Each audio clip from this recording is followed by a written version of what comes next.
I am extremely happy to welcome you all to this pleasant evening function meeting on Mammalapuram, the most fascinating site near Madras. I became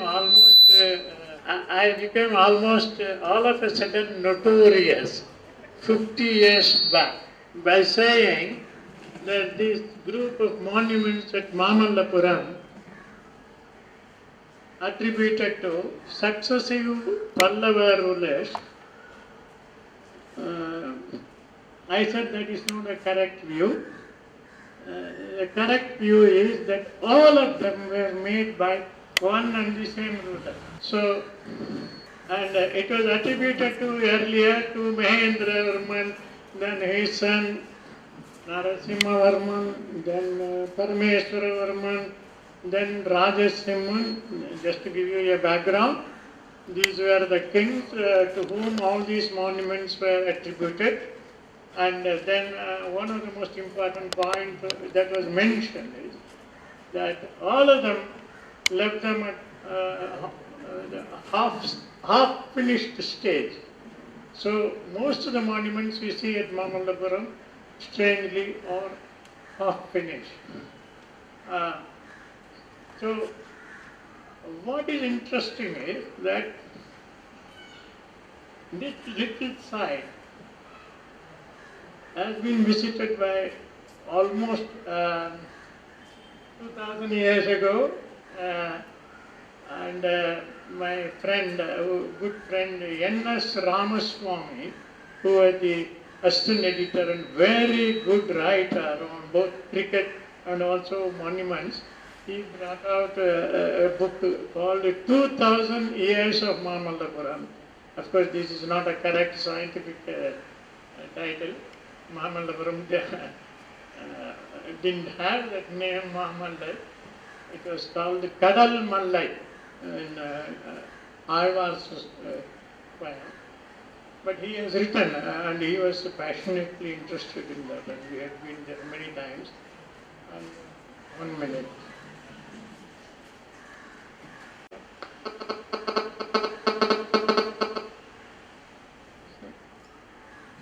Right. Now, friends, my research and my conclusion was based on purely inscription. Inscription found on the monuments published fully by Dr. Hulsh in South Indian Inscription Volume 1 with a translation. But before that there has been many others. Now it's a bit difficult to go into the details of how they dated it and how I dated it.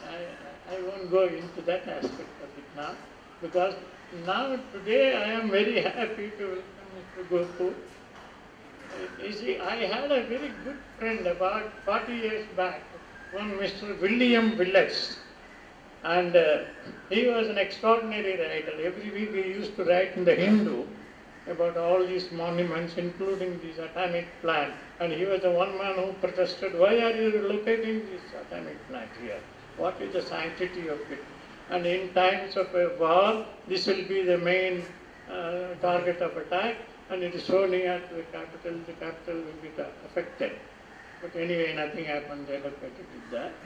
And there, he was there in the Madras School of Arts or College of Arts later on. He used to stay there. He was a cranky fellow, but a very good researcher. All the time he used to spend in Kannimara Public Library. And he has written from 1548 to 1963, when I presented my paper, which was the last one. All the articles that have been preserved in the Kannimara Library, I summarized them and published it in Malaysia, Kuala Lumpur. Unfortunately, I have not been able to take it out. And so he was one person who went and went through all the writings on Mamallapuram before writing it. Of course, he wrote a review of my article, both in England and also here. And his one interesting statement is it's very difficult to pull him down. So, but after that, I left it like that because I wanted other people to respond to my suggestion, and because I thought they will all be blathering and they don't have a system of dating monuments, which is very important on the basis of inscriptions. So now almost 50 years now, and I was surprised to see this young man going to the library, Madras Literary Society Library, has gone through the writing of those fellows who wrote first, Babington and other people who have come long before Holt. What an extraordinary work they have done. They didn't know Pallava Grantha, and they didn't know what you call, how to read it, translate it and all that. They got the help of somebody, they have copied it, and they have published it. Right or wrong, mistakes, it's all. But then nobody has gone through these, all these 50 years, including myself, the great man who has written on this matter. But he has gone to the library and saw the original old publication, where suddenly he came across, incidentally he can read Pallava Grantha characters. I am surprised. So he read Pallava Grantha characters, and they were all handwritten there and published as it is with woodcuts. And he found that what has not been published there is there in that original old writing. So it was very, very interesting for me. So I said I would like to come and see it. So he took me and showed me. And we wanted to do more work, but I am hopeless in my health and I can go. I'm sorry. But he has gone there, even today he has gone there and see it. What is interesting is that what we thought were in two different scripts of the king who excavated the cave temple near the tiger cave. Near the tiger cave there is another cave temple which is called Ramachandran cave, and there are two inscriptions, one on the right, one on the left. Same inscription, one is in Grantha characters, Tamil Grantha characters, and the same thing is in northern Nagari characters. It's extraordinary. I tell you, exactly 100 years later, in Cambodia, there's another king who has left an inscription. In the same way, one in southern character and the other one in northern character. So, there is an attitude of the king, the patron, the man who made it, to that particular monument, and what, that's why he has expressed it in two different scripts. And he noticed there's a third inscription of the same thing, which has not been seen or mentioned by anybody, and so I congratulate him for his excellent discovery. But we are still searching where is that inscription. We don't know. We went there, and I think it is more his talk than my talk. I hope not. No good. He is very good on that. So I would request him to present what he has found and how it is contributing to the totality of knowledge about Mammalapuram. If necessary, I shall speak at the very end. Now, what an introduction. This is like getting a big award. Yeah. I was just telling someone this morning, one of my friends, 5 months back, in 5-6 months back, December, Professor Swaminathan, who should get most of the credit for any knowledge I have of Mahabalipuram gave me the privilege of introducing Dr. Nagaswamy's international publications, a selection of them. And I gave a lecture on that, part of our Tamil Heritage lecture Kacheri series in December. And then, of course, one of the people who introduced Mahabalipuram to Swaminathan is Dr. Nagaswamy. He is the other Mahabalipuram. He is the other wonder. He is a living monument. Knowledgeable. If Rajasimha is called Atyantakama, I think Dr. Nagaswamy should also be called Atyantakama. The title fits him very well. So 5 months back or 6 months back, I had the pleasure of introducing his works, a selection of his works to the public. Then last month that he spoke at RK Center, Mr. Ramakrishnan at the last minute said, why don't you give a little introduction to this? So last month I introduced him before his speech. And now the most amazing thing of all, I introduced inscription that somebody else has already discovered and is preserved, which for some reason has escaped his attention to him. So I introduced some small element of Mahabalipuram to Nagaswamy, which is in a whole this thing. So of course, my learning Pallava Grantha, I'll explain that before I go into the presentation.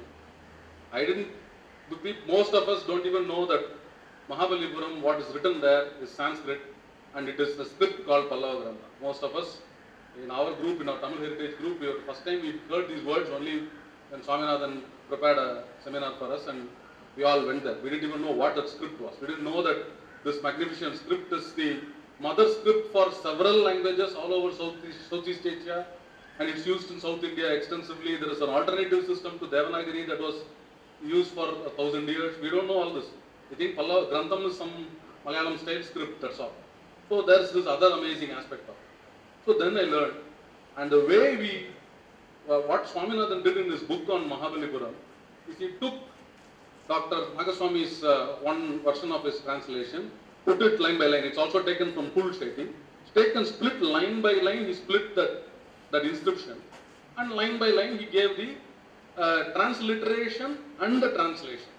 So first you have the transliteration in Devanagari, then a transliteration in Roman script, that is the English letters, and then for example Sambhava would be written S-A-M-B-H-A-V, so you can read it. Then the interpretation, and the interpretation is the translation. So all of this is given. From that, because I know a little bit of Sanskrit, not much, and because I know Devanagari script, matching letter by letter, I figured it out. I went to the Kailasanatha temple. I wanted to read it because it's one of the few places where you can read the inscription without taking a stamp. It's very big, large letters. You can just read off the wall. Then that's how I learned Pallava Grantha. And that's all. There's nothing complicated about it. Any of us can learn it. There are people who take courses and learn. The archaeologists learn about 15 scripts, I think, in their course, with all the orthographical changes. So he's really been the Ekalavya who helped that. So the credit should go to him indirectly. So I'll come to this particular topic, the book that he's talking about. So New Light on Mamallapuram, it's a play on words because that's the topic he suggested.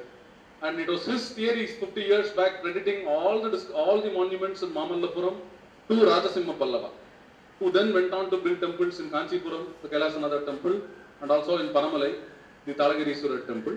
And he gave them that person credit rather than the opinion at that time, which was that his father Parameshwara and his great-grandfather Narasimha are also the kings who had excavated the monuments.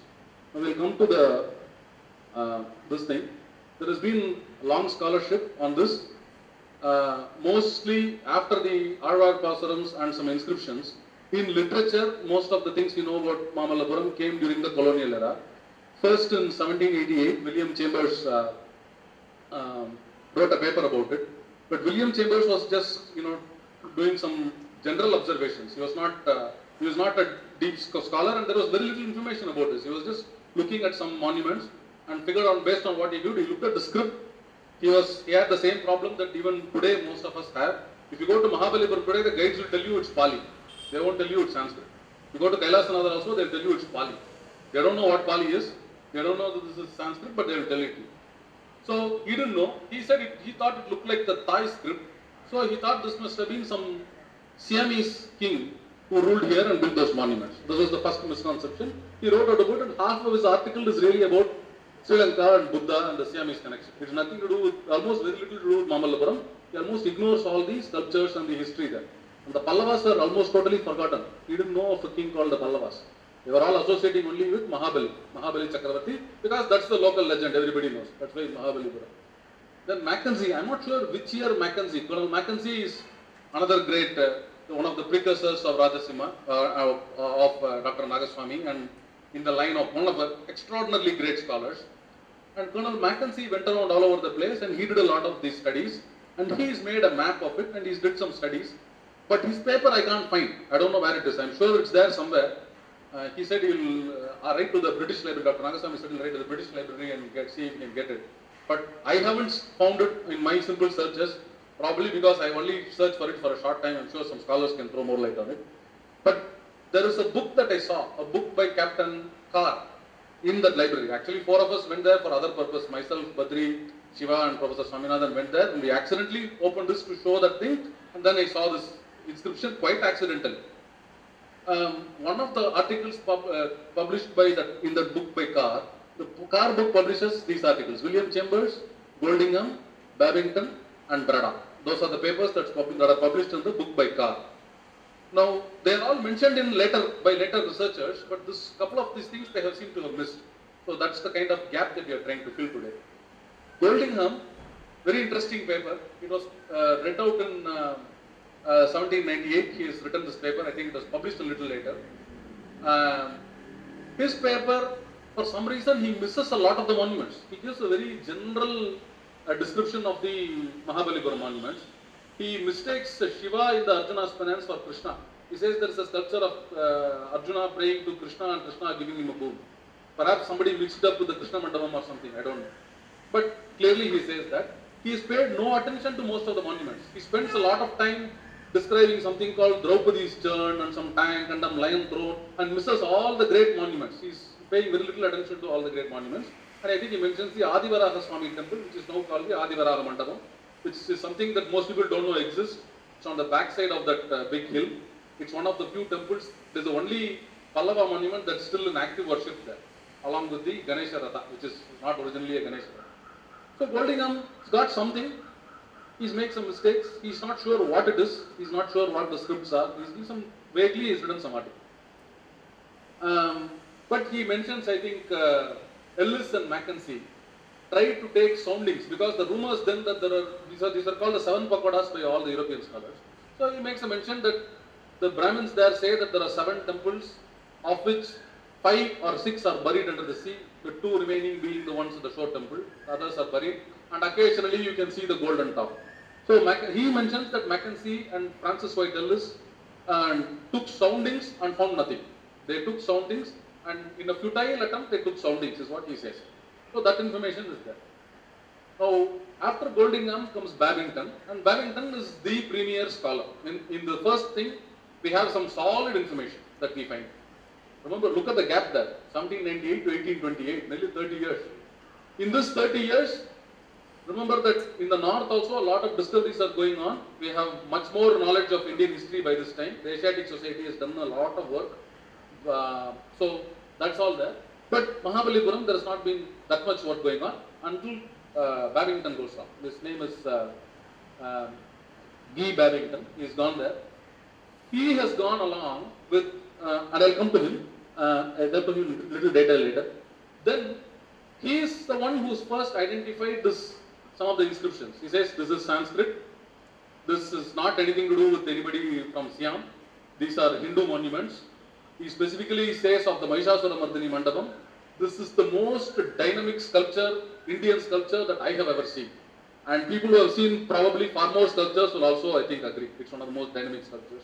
And he is amazed that Goldingham has forgotten or not even mentioned the Varaha Mandapam. He says there are excellent sculptures there. I wonder how they have, missed his attention. Why is he not talked about that? So he mentions all that. Then he says, I had a Jain Brahmana with me, who formerly was, I don't know what Jain Brahmana is, probably just a Jain scholar. And he was formerly the employee of Mackenzie. And until this point, these inscriptions were not properly even understood, even the language is not known. Because another scholar who worked with Mackenzie called Lakshmaya had said that there are some writings but they are unknown. This language and script are unknown, is what he has recorded in a Telugu document, for which the translation is there in this Car's book, which is how I discovered that. That he has written that he doesn't know what the script is. So Babington says with the Jain Brahmana, he could read it somewhat with a little trial and error, he could read it. He could read the script. He found out that this is Sanskrit, and then he's written that Sanskrit, and Babington knows Sanskrit, so he's provided the first translation. This is older than the first translation that everybody uses today. This is the oldest translation. This translation is of an inscription in Ganesha Ratha, which is then called Arjuna Ratha for some reason. The local scholars have called it Arjuna Ratha, which Lakshmaya also calls it Arjuna Ratha, which had its lingam taken away, and the locals have installed a Ganesha, and now it is called, now Ganesha worship is going on. It's the only other temple where there is puja is going on. That has a long Sanskrit inscription, which he translates. Then he gets a letter from Colonel D. Haviland, who is in Madras. Colonel D. Haviland says he's found a temple 2 miles north of Mahabalipuram, and on the veranda, on the outside 2 walls, he has seen 2 inscriptions, and he sent these 2 inscriptions. 2. He sent them and he says these are identical to what I have seen, but one of them is the same script. They are identical to this thing, except that the order of the verses is different. And that one is the one at Adirana Chanda Mandapam, and that has fewer verses than the inscriptions in Ganesha Ratha, and another monument called the Dharmaraja Mandapam, which also Babington has seen, and says they are exactly, almost exactly word by word, letter by letter, the same inscription. So he has taken it, and he says the last 2 inscriptions he can't read. So the very last inscription he is not taking, which is interesting because the text and the evidence in the transcript seem to slightly, there is some difference. He also makes an interesting observation. He calls it Mammalapuram rather than Mamallapuram or Mallapuram, and he says they probably called it Mammalapuram because the Malay, that is that Arjunaspanan's rock, gained great esteem, not because it's large, but because it's sacred. So that's why it's a Malay, it's a Ur with a Malay, and it's Mahamalay because of its religious connotation, not necessarily because of its size. So he says, but that he gets from a Tamil inscription in Adi-Varaha-Swamy temple, which he casually reads and says, this is partially blocked in the veranda of Adi-Varaha-Swamy. If inscription is taken, it will be interesting. I suggest that the authorities remove the members of the Asiatic Society, remove the encroachments and read it fully, is what he says. And he has read it as Mahamalaipur. But that is actually one that Mahamalaipur, which is later corrected as only Mahamalaipur, not as Malaipur by somebody else. So he's not taken an estampage of it, he simply read it off the wall, and misremembering he is quoted this. This is something else he has done. So after that, Braddock and Mahon have come along, and they have talked about some of these things. They correct this Mahamalaipur error of this. They then, in Babington's document, there is a map that he says he got from Colonel Mackenzie. Now I don't know where the Colonel Mackenzie document is. So Colonel Mackenzie's document talks about Saluvan Kuppam and talks about 3 monuments besides the Tiger Cave. That Adirana Chanda Mandapam, inscribed stone, inscribed rock. I will come to that. I don't want to go into too detailed, just an oral narration. I will come to some pictures. After this, from 1844, the next major work seems to be by Pulsh. Pulsh has done dramatic work, amazing work. He has gone to several of the temples all over South India, taken a lot of the estampages and inscriptions, documented them, and published them as several volumes of the South Indian inscriptions, which are still used by most archaeologists. They are the standard reference for most of the Sanskrit and several Tamil inscriptions. They are in his order, whatever the order may be. From then on, you see documents following Hulsh's translation. In this Hulsh thing, couple of things that Babington mentioned are not there, and that's the interesting part. Then comes, I am only stating some of the scholars whom I have happened to read. I am sure that in N.S. Ramaswamy has mentioned quite a few, and he knows quite a few others. I am only selecting some of them. Then Alexander Ria, at this point while Hulsh is there, he is still guessing a lot about the monuments. He thinks, for example, that Kailasanatha was built by a king called Simhavishnu, or so his guess is. Which is not Simhavishnu, but much later Rajasimha has built it, we know it. he thinks that the inscriptions are done by different people, which is one of the theses that was used to refute the popular opinion by Dr. Nagaswamy, that different authors are monuments of the things. He says one person can use multiple scripts. So you cannot say that because somebody used different scripts, it necessarily connotates a different author or sponsor of the monument. That is one of his arguments. And Pulch is also, but early work, his work is monumental. Alexander Rea wrote a book, this is only about the Kanchipuram monuments. It is a book called Pallava Architecture.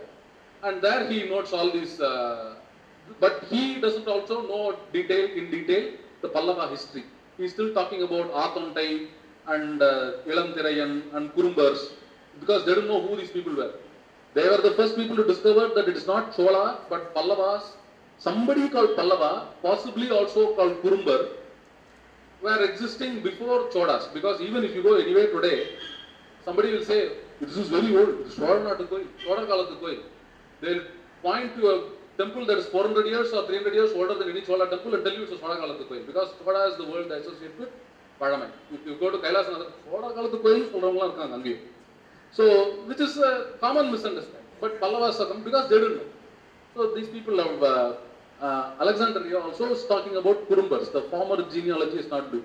Afterwards comes Dubré, Joao Dubré, who is a French scholar. His work is available in English also. And he is the one who discovers some Mandakapattu inscription and gets an estampage of it read and does a lot of work, gets it translated by Gopinatha Rao. Then after that, I think gets a Vayalur inscription also that gives the full genealogy of the Pallavas, and then that goes on.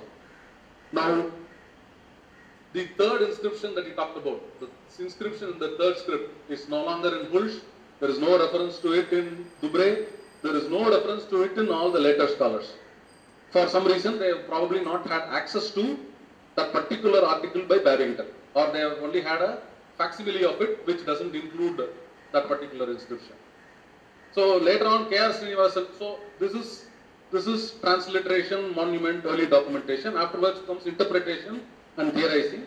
So Dubré has some theories, K.R. Srinivasan has theories, and then Dr. Nagaswamy comes. Even K.R. Srinivasan corrected some of his opinions. This is how the process of rediscovering and scholarship works. You get new information, you modify what you thought. Then comes along Dr. Nagaswamy, and he gives this 1962 this monumental work, New Light on Mamallapuram, and then that is a speech to be delivered by Nagaswamy, or a paper that is already there that you can go read. I had the pleasure of reading it. Later on, in 1970s, Michael Lockwood and Gift Shiromani, who are working at MCC Tambaram, and I have had access to their papers. I have very selectively read only papers that I have had access to. So they give a different interpretation. They refute Dr. Nagaswamy. They said, based on certain visual readings and other things, the statistical surveys, that it is indeed not, in their opinion, it is not Rajasimha alone, but others who have also. But they also are not familiar with this third inscription. So they have a bunch of interesting theories. They have some transcripts also. And latest of all, I'm really talking about scholars who have recently committed in the last 100 years. Later, most recently, Professor Balaswamy of NCC came up with a slightly different interpretation of the Arjunan Tapas and of the Tiger Cave and of the Krishna Mandapa. So he has given new theories. I'm saying that the process of scholarship is still going on. Now I'm not doing anything original yet.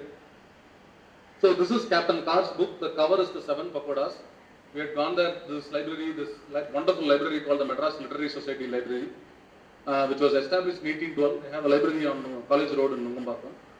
And while you can see I don't know if you can see the size of the book there. The book is almost the size of the table.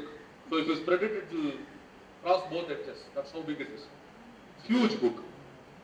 And when we had gone there, we saw all these early drawings, which are generally not mentioned because most people probably don't have access to this particular paper of Barrington. So he's got some pencil sketches of these monuments, very lovely pencil sketches. So I'm just showing you a couple of them. So Varagaswamy and Trivikrama. And he's made this wonderful alphabet. One of the things that he noticed was that the different notations that we talked about. Even the way it is written, even Pallava Grantha, forget Nagari, even Pallava Grantha looks slightly different. The way we look at two different fonts in English. It'll all be English, but we know the difference between Times Roman or Calibre or Arial, all the fonts that we use. So it's kind of like that. There are two different fonts, and he's taken fonts, one at the Ganesha Ratha and the other at the Five Rathas. He's taken two different fonts and says they are slightly different in character, and he has given a map of those. Then he has taken constructed a table of all the Tamil inscriptions and just the Tamil letters, and he's put up a table of that also. That's also there in his. The screen does no justice to it. It's wonderful work. This is the very interesting map that is drawn by Colin Mackenzie. I'm not sure what the time of this thing is because the lettering is too faint. 1803 or 1804, I think, if I remember right. This is a general layout of Mahabalipuram. The blue box corner there represents Salovankuppam, which is where Tiger Cave and Adhiranachanda Mandapam are located. So it gives all these buildings. So now makes very interesting comments. Some very interesting things come up. One, here in this corner is the five rathas. We call them the Panchapandava rathas. He is described that alone as the seven pagodas. He is noted that alone as the seven pagodas, which is kind of interesting because most of us used to think that the seven pagodas are something to do with the shore temple and some lost temples.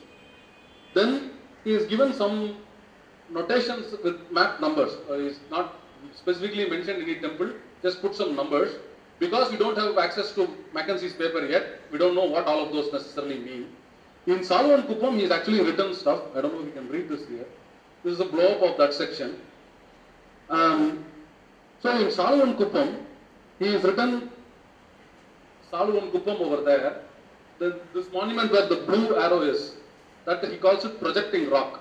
That is really the Tiger Cave. So he says and Babington mentions it as an arched cave with a lot of lions on top. He doesn't say Tiger Cave, lions on top, Simhas. So that's Tiger Cave. And then he puts three dots on the right hand side, onto the north of Tiger Cave. We know one is Adhiranachanda Mandapam. That's the closest one marked by the closest red arrow. Past that, he gives two other slabs. One he calls inscribed rock, the other he calls inscribed stone. Now, to our knowledge, these two things don't exist.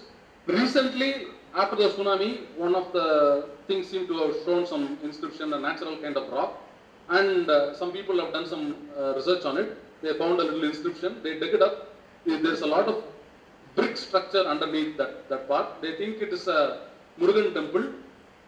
They think it may even be pre-Pallava. There are a lot of hypotheses running around it. But the inscription, the small inscription they have found out is about the Chola era. I don't know exactly, I don't have the text of the Chola inscription, but there is and to the left of it, where there is a little yellow arrow, he talks about a ancient site. I don't know what this ancient site is. Because to the south of Tiger Cave, there is a fence that ASI is put up around Tiger Cave. To the south of it, I don't know what it is. Dr. Nagaswamy, when I asked him, he said, maybe it is the Mukunda Nayanar temple, which is actually much closer to Mahabalipuram. But from the scale of the map, either the scale is wrong, or this is wrong, or there is something buried under that and it's lost. Now there is a small settlement village, something there. So that's what we have. So now this inscribed rock, I am wondering if this is the inscribed rock, because based on this is the one that they recently excavated. They're calling it the Sangamera temple or the Murugan temple. So I wonder if this is the inscribed rock. The only problem is, in a later paper, the Braddock paper that I told you about, there is an additional article by Reverend George Mahon, that gives a transcription of this inscription, which is a very long inscription. That I don't think I've heard that inscription being mentioned in regard to Adhiranachanda Mandapam or its nearby areas. I don't remember that being there. But I'm not an archaeologist, so I'm not thorough with this. And he says, I don't think I remember seeing that either. So this may be, I'm wondering if this is the inscribed rock. And here, between those two, between Adhiranachanda Mandapam and that thing, just to the northwest of it, outside the fenced area, there is a flat stone and there is a monument marker like this. You see this is always a monument marker that will say, the ASI says, or any archaeological expedition, they have a marker, that means there is something there. But there's only a rough stone there, there's nothing. There are two monument markers like this and there's nothing there. I wonder if it's for this particular uncovered this thing. Even then I wonder why there are two of them.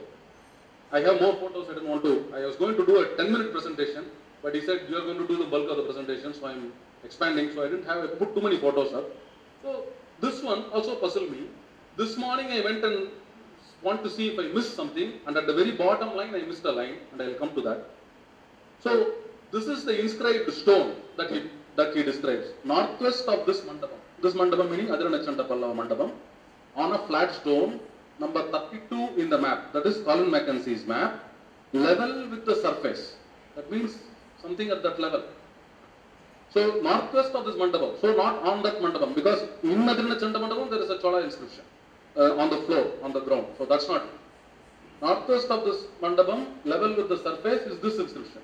Swasti Sri Ichagadala Tamanarku Madita Vittagi Mappatiyil Tiruvamidikku Irumanilamum Tiruvilakku Kadanju Ponnum Kuduttadu. Very simple inscription. You saw the inscription? I didn't see the inscription.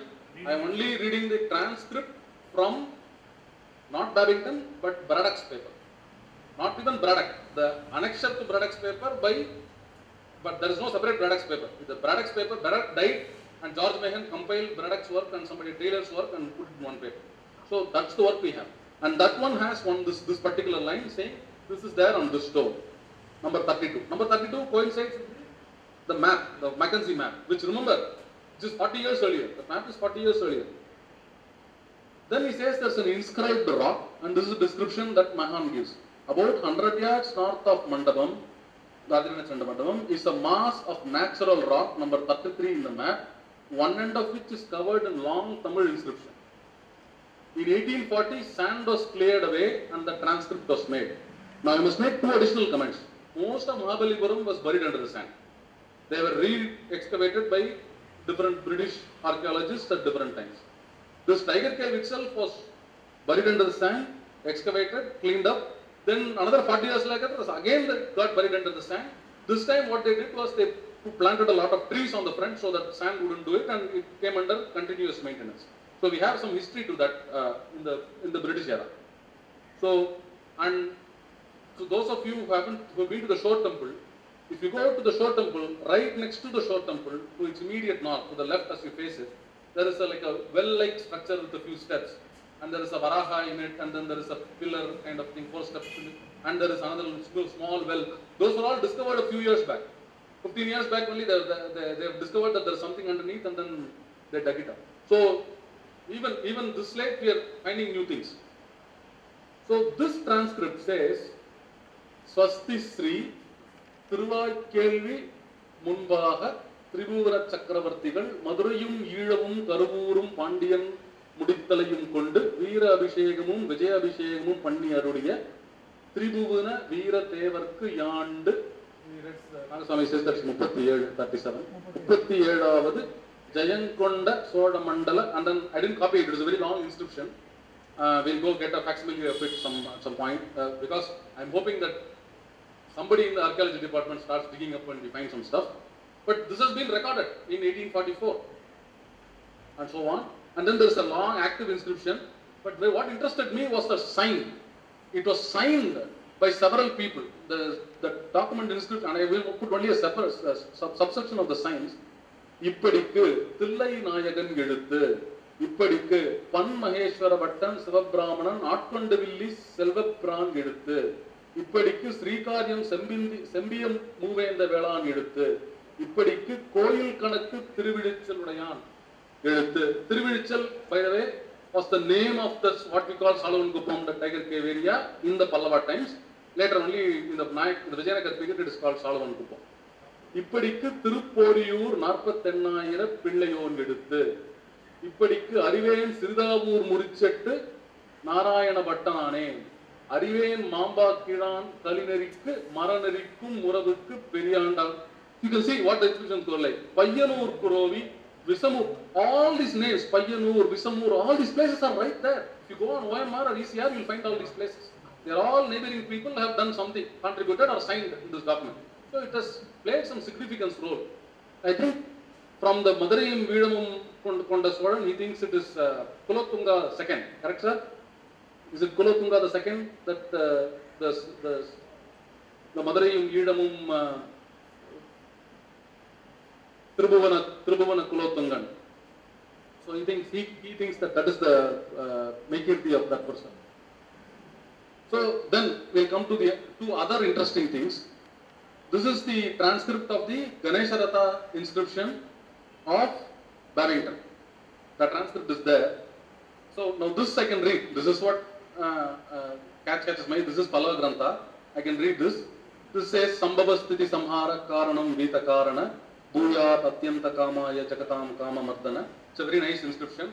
You can read it in Anushtup. Sambhavasthiti Samhara Karanam Vita Karana Bhuyat Atyanta Kamaya Jagatam Kama Mardana. You see how that metta goes. You know how the chandas goes. Most of us are familiar with it. So at the end of it is a line that says Atirana Chanda Pallaveshwara Graham. There is a line that says that. And then, very interestingly, there is a little drawing of a small temple, like a monolithic temple in the transcript. This I have not seen anywhere else. Now, I went to the temple yesterday.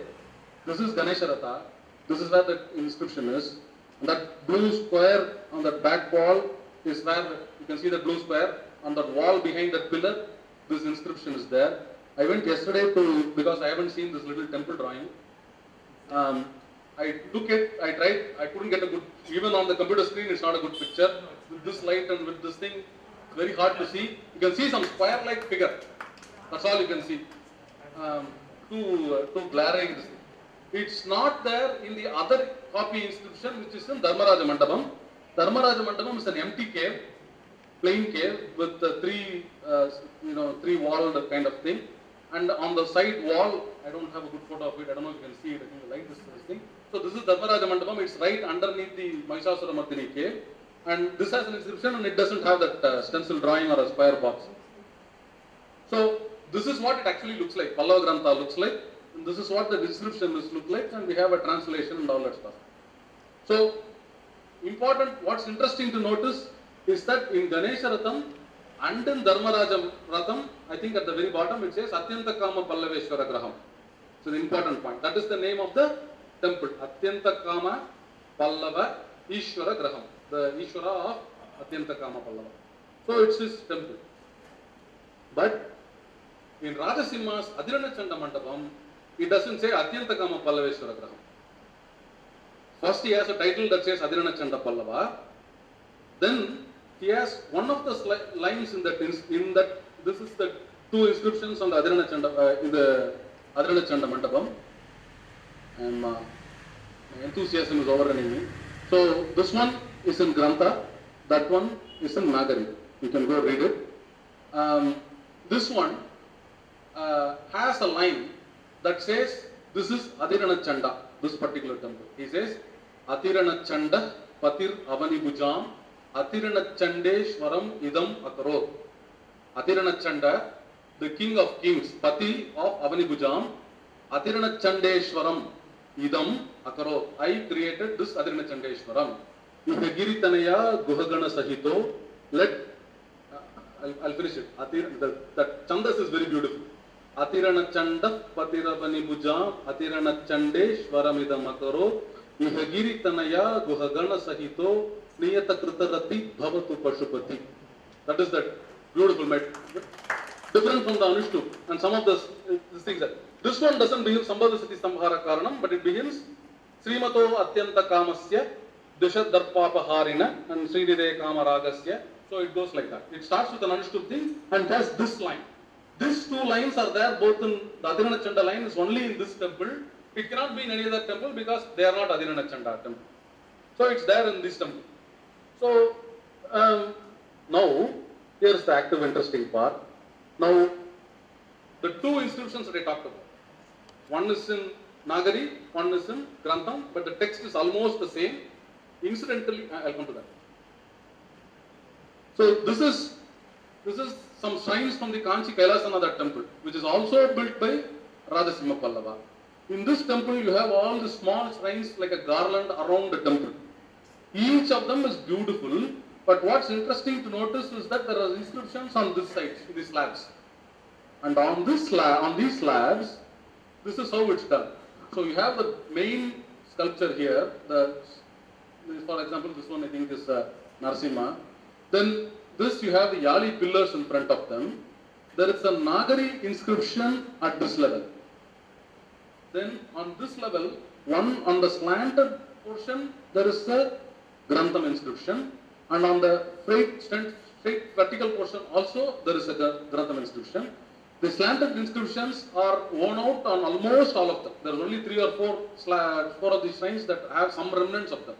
But this vertical portion, most of them are readable. Even there, some of them are being destroyed.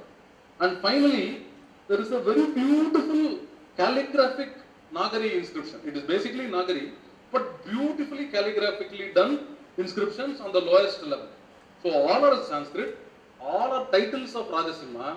He has put up 244 titles that Hulsh has recorded and other people have then noted also. And all these things are noted. So interestingly, so he's used what? 4 different variations, 2 different scripts, each of with 2 different variations. He's used that. That's the interesting part. So I don't know if you can read them. If you haven't been there, you should go there tomorrow to see them. It's too beautiful. Then this is the summary of what I talked about. One, he calls it Mammalapuram, which is something that later on they correct. They said you missed the spelling. Mackenzie also apparently wrote that. The Jain Brahmana I told you about. Incidentally, one of the small mistakes that Babington has made, in Dharmaraja Ratha, on top floor there is a Surya. There's a sculpture of Surya on the facing east. Above his head there is 2 lines. One says Atyanta Karma Pallaveshwara Graham, and below that is another line that says Ranajaya. Ranajaya is another title for Rajasimha, which he uses everywhere. Ranajaya is there everywhere. In Panamalai it's there, in Kailasanatha it's there, in Shore Temple it's there, in all these places. So there, he has transcribed the first line as Atirana Chanda Pallaveshwara, but Graham he's missed. He has written it as read it as Bihar, and then combined it with the lower Ra and misread the Na. So he's written it as Vihara Bhojaya. So we went and saw this, we were very confused. What is Vihara Bhojaya? What is this? It's not even a word. I don't think Bhojaya is a proper Sanskrit word. We are puzzled by this. But then I looked at the Hulsh correction and he's put this thing, and I think he must have made this mistake only. So that's there. And then Major B. Haviland, of course, I talked about. The Haviland is the other person who sent him the. So this is the interesting part. In this particular paper, he's got this attachment. He shows the 3 inscriptions. Note this. Babington translated the Ganesharatha inscription, saw the Dharmaraja Madam inscription, and gives a transliteration and a translation. Then he says, I was sent this document by Colonel D. Haviland.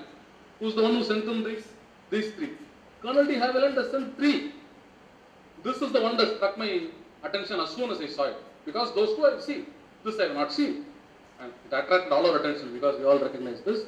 I'll give you a close-up of that. That's what it looks like. It's very different from the Nagari inscriptions that we are used to. It's different even from the ones in Kailasanatha. It's a kind of a simpler one. But I can basically read the text. It's very similar to that. And this one is the same inscription. It says, Srimato Atyanta Kamasya Dushadat Papanaharina, which is how the other 2 inscriptions. The only puzzle is, where could this be? It's not there in any of the obvious places. It's not on the 2 sides wall, it's not on the front wall, it's not on the floor. So where could this inscription possibly be? And why has everybody since then missed this? For example, Michael Lockwood, as late as Michael Lockwood and Gibbs-Ronomy, who's been the most recent major kind of scholarly work, Gibbs-Ronomy mentions Babington and says 2 inscriptions. There's 3. There's 3 in this book. Maybe the copy did not have this, but maybe later publications did not have this particular page. That's all I can think of. But this 3rd one is there. Now, here again, I have to make another little notation, because these only give 5 slokas. It stops with the Atirana Chandesh Vardamita Makarot, that sloka, the establishment foundation sloka for that temple. But there are 2 more lines in the Grantha version, which has been ignored by Haviland. Probably he could not read it. Actually, the last line is very faint. It is duller. It is very small. It is thinner. It's in thinner font than the other ones. Unfortunately, even these I could not photograph properly. There was too much glare. We need a good photographer to take it. The stamp pages work better with the stamp pages probably will give us more this thing. So he has not included the last two lines. So those last two lines have only been included by Hulsh and deciphered by him. So all three actually give just the first 5 slokas, and they don't make the distinction between the 6th, 7th sloka that comes at the bottom. So that's actually a very interesting subject. We talked about the musicians, his musical skills. That's also there. And I think that's the conclusion of the presentation. You have already one Grantha, one Nagari, and then again you have another one which is not noticed by anybody so far. And that he has seen this. It is there, but we haven't seen it, and he has seen that. He has brought it to our light, and this is very important from my point of view. Before that, I will give you only one or two interesting citations. The Washington, Columbia University professor and about 12 students, they came specially from America to Mamallapuram, and their only idea was that they should question me how I can say that this is all done by one man. So much, how can it be? So they came for that, and I asked them, asked all questions they wanted. Before I give answer, I said, you ask me, all of you, whatever you want, you say.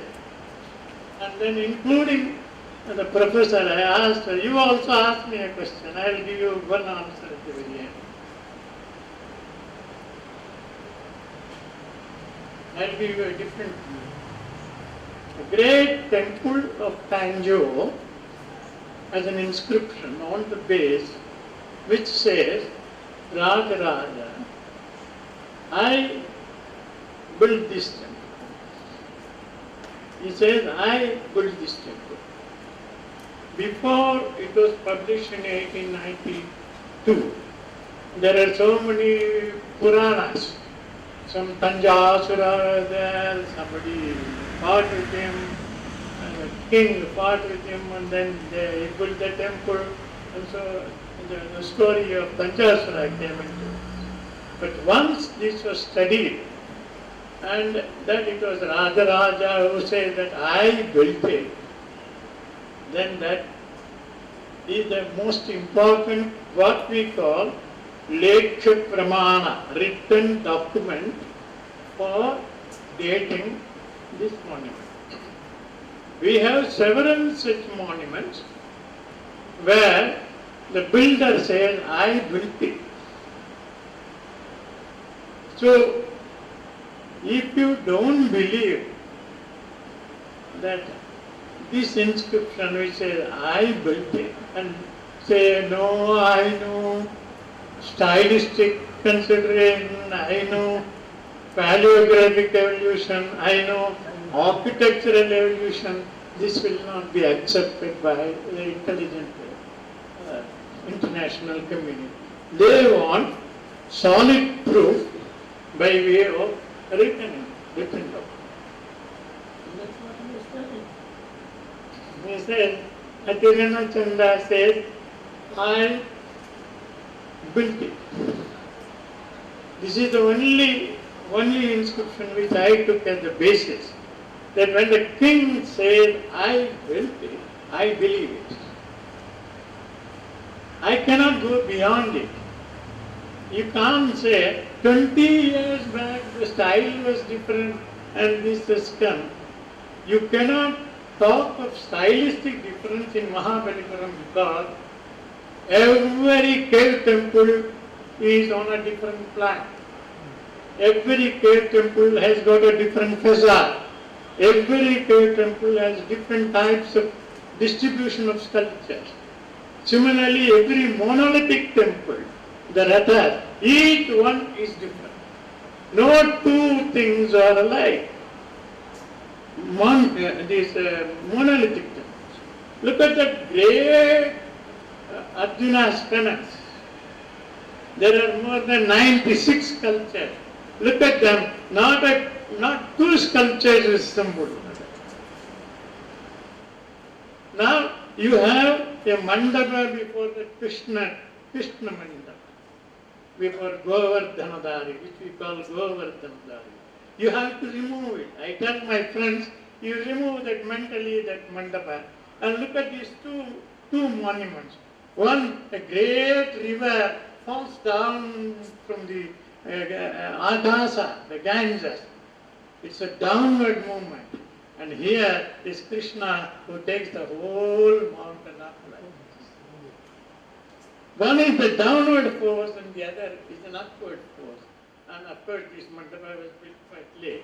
So if you look at every monument, every sculpture, every inscription, not only here, but wherever his inscriptions are found, in Kailasnath temple at Kanchipuram, in Seashore temple at Mamallapuram, in Panamalai temple and so on, he expresses himself in different forms, different language, different script, as he showed you. So there is a personality behind which loves variety. If you don't understand it, you don't understand the beauty of Mammalapuram. You can't appreciate the lovely 5 different rathas and another 3 more rathas outside, and then this Ganesh ratha like that. So everywhere you go and stand and look at it, there's something new, something fresh. And the question asked, well, is it possible for one man to do all this? This is the most important question I was asked to answer. And there is a difference in rock cut technique and hard granite quarried several miles away and brought and built up into such a great temple like Brihadishwara. Tremendous labor has to be spent in Tanjore temple for bringing these stones, pressing it and putting them in position. But here it is all just at the stage because the labor, the time is less. But that is not very important so far as I am concerned. You cannot say there is difference in style because there are 20 caves and 13 monoliths and so on. Where do you start and where they started one, what are the second one, what are the third one, and yet all of them are unfinished. And the stylistic consideration, they say, is within 20 years.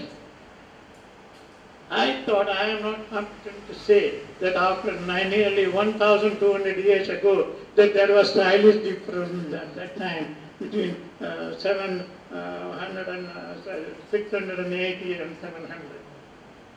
There is an inscription. If you don't want to believe it, there are some historians who wrote, no, the monument was there, the inscription were put later, and he has misappropriated. This is the word they have used. Well, this is rubbish. You can't say that a man who says that I built it, you can't say that he has misappropriated in 1000. Anyway, there are 2 great people to whom I sent my paper when I published it in 1963. And one was D.C. Sarkar. D.C. Sarkar was the chief epigraphist government of India, one of the most outstanding and respected epigraphists, who wrote that we see copied and put it, whatever the case may be, we cannot doubt that third inscription in that illustration so long, about 150 years ago, that has been used, and that means you have a Pallava Grantha, a Northern Nagari, and correct Nagari. In 3 different scripts he has expressed himself. And that speaks of his name, why he called himself Adyantakar. Yeah, with the desire, endless desire. I'll tell you and finish my talk. There is an interesting place of Mahabalipuram called Vayalu. There is a pillar, and that pillar there is an inscription. The inscription begins with Asoka, and then it gives nearly 52 names of the Pallava kings who came one after the other. But the inscription is written from bottom, it comes like this, in a spiral way, which is very unusual. And here you have Pallava Grantha, and I tell you what happened. We showed 4 different scripts on the base of Kailasanatha temple. Please go through the writing earlier when they were obsessed with this paleography. They said this part was built by Nandivarman, this part was built by Rajasimha, and this part was built by the same base with 4 moldings. How can 4 different people build it? It is there, about 100 years ago, if you see. So, you can't have a top portion by Nandivarman, this one Mamala, this one from another man like that. Impossible, absolutely impossible. Similarly, this Archaeologist came, one Pallava Grantha and another in North Indian character, Nagari character. They said this part was done by Atyantakama and this was by some other king who came later. So this is all not acceptable to scientific investigation, and we rely upon and lay emphasis that wherever there is an inscription, foundation inscription, referring to the construction of the temple, we have to accept it, and all other things are unacceptable. Except the last one, Lockwood said stylistically different. How stylistically different? He said the seated line on the base of the pillars, he said one teeth, canine teeth is little longer 2 centimeters, and the other one is only 1 centimeter down. In the other one, all of them are little 1 centimeter less than the other one. Also, this is stylistically earlier. This is not the way that we study. Style is different. Style 100 years later or 200 years later, it's possible to say stylistic differences. Not the canine teeth, 1 inch down. Anyway, but I feel that the Mahabalipuram aftershade from the beauty should not be considered as complete. The last word has said, no, it should remain a puzzle so that everybody can go and have their own theory and beauty of it, and let us say as many pieces as possible. But there are new things that are coming, and these must also be taken into consideration. Thank you very much. It is not an archaeology. And there is a tradition now that everybody says that I have done it. I am the only archaeologist. Archaeology is no one's individual property. It is a property of everybody. Everybody should participate in it, should understand it. And so don't say that this is mine, I have done the last work. No. So I would prefer that the authorship is not completely finalized and all the just one verse. First one. Sambhava Sthiti Samhar Karanam Vita Karana. Just read. Sounds little.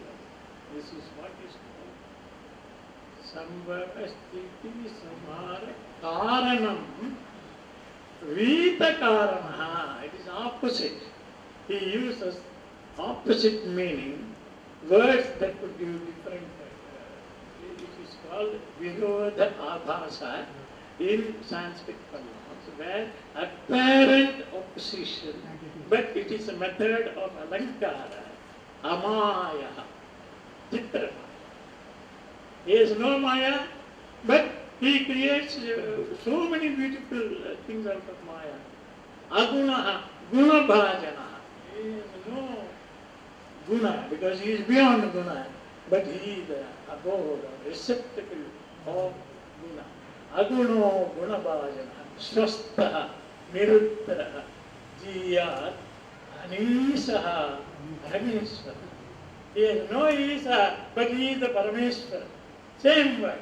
So every word he has used this alankara and this love of piety, love of variety, love of philosophy, love of art, and love of other aspects of aesthetics.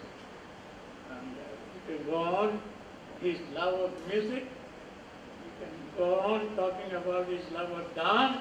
He's an outstanding personality in the history of Tamil Nadu. It does not matter who says that he built it, so long as it is good. You go and look at it, beautiful eye, your eye, aesthetic perception, you are with Mama. Thank you very much. In same Mammalapuram, same monument, one place A is written in a different form and another same in Grantha character A is written in a different form. But this is, it's going down. Hurried writing, not royal. It is something like his handwriting and mine. His handwriting is so beautiful, mine they say are not able to read it. Typing is very difficult. Like that. Same, contemporary. You can't say my writing is bad and his writing is good. He is early, I have nothing. So it is available in the process of evolution, hurried writing, and they give a form, and this form is preserved. So you have the royal writing of the Grantha characters and royal writing of the North Nagari character, and it is a rustic writing which is there. Is there a trace of The language seems to be Sanskrit. Yeah. Is there a trace of It's all. Is there a trace of Kagaz script in this, the whole pattern? Sarada, no. The way it, No, Sarada is also an extension of the same script. look of it looks like a Bengali Kagaz type of thing. No, every Indian script, or for that matter, every script in Southeast Asia are evolved from Brahmi characters. There are regional variations, there are scribal variations, so one has to take all these into consideration, understand. Can we find out how do we proceed? Well, I asked them, tell me how will you date a monument?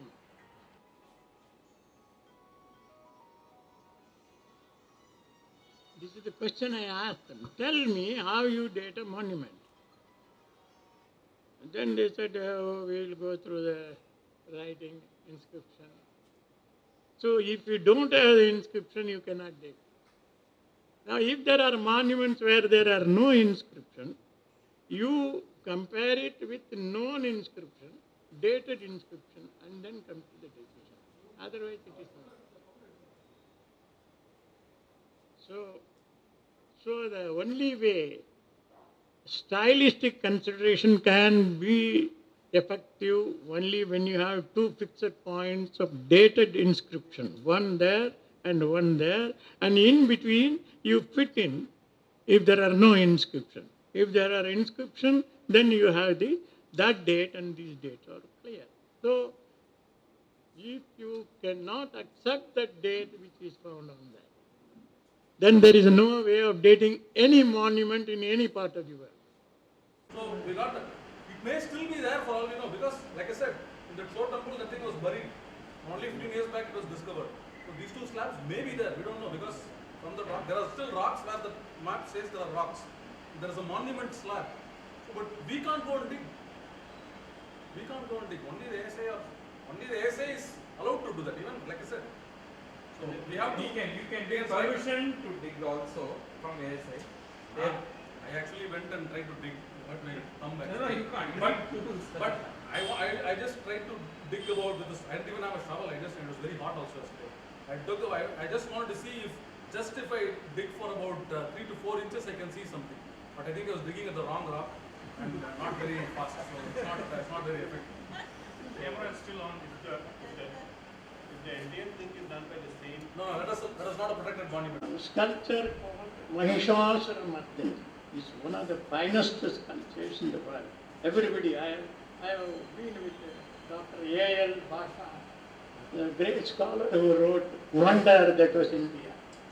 This is like that, such great personality. There is nothing equal. Now on the other side of it, opposite side of it, there is a lovely sculpture of Vishnu, Ananta Sai, lying down, you know. We all know it is Ananta Sai, but it is what is called Nidra Devi. In Devi Mahatmya, the first chapter talks about Nidra Devi, and then it goes on to Mahishasuramarddini. It is connected with Mahishasuramarddini, but it is the first step, because Nidra is a very important power in human mind, and it retains your consciousness before you go to sleep something, and after sleep you get it. And this one that gives you back the continuity of knowledge, that is called Nidra Devi. And she is praised in the Vedas. Nidra and Ratri Sutrams are there in Vedic, and with the continuity. But very few understand that it is connected with the Devi Mahatma. Very few understand that it is such a beautiful story, and so on. So it's necessary that more people go there and see. And thank you very much.